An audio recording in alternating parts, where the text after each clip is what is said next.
শুরু হচ্ছে তৃতীয় বিশ্বযুদ্ধের আশঙ্কা, সেটা ধীরে ধীরে আপনাদেরকে বোঝাবো কিভাবে এখনই দুটো শিবিরায়ন হয়ে গেছে।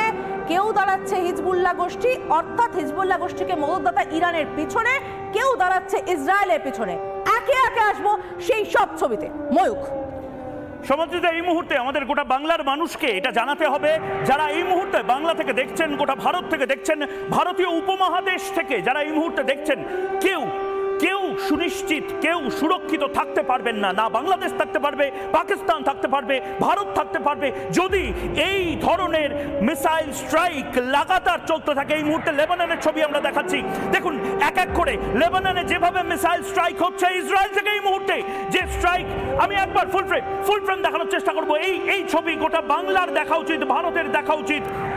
যা চলছে এই মুহূর্তে, তৃতীয় মহাযুদ্ধ বোধহয় লেগে গেল এই মুহূর্তে। লেবাননে এই মুহূর্তে যে ছবি আমরা আপনাদেরকে দেখাচ্ছি, ইসরায়েল ছেড়ে কথা বলবে না। লেবাননে ধ্বংস করে দেওয়ার একটা জায়গা তৈরি হচ্ছে, যেখানে সন্ত্রাসকে মোকাবিলা করতে একমাত্র দাওয়াই ধ্বংস করো। ইসরায়েল এই ধ্বংস করো, একেবারে ঘর মে ঘুসকে মারা যাকে বলা হয়, সেটা করছে।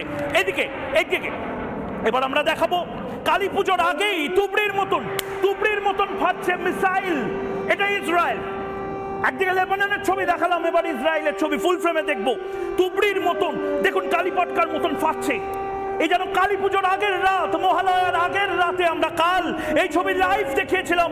একমাত্র ইসরায়েল থেকে রিপাবলিক নেটওয়ার্ক, একমাত্র চ্যানেল যারা লাইভ দেখাচ্ছিল। দেখুন ছবি, দেখুন ভয়ঙ্কর সেই ছবি। এগুলো একটাও তুবড়ি নয়, এগুলো একটাও কালী পুজোর রকেট নয়। এই ছবি ভয়ঙ্কর ছবি। দেখুন এই ছবি, দুটো দেশ, তার দুটো মাথা, তাদের দুজন প্রধান একটা গোটা বিশ্বকে অনিশ্চিত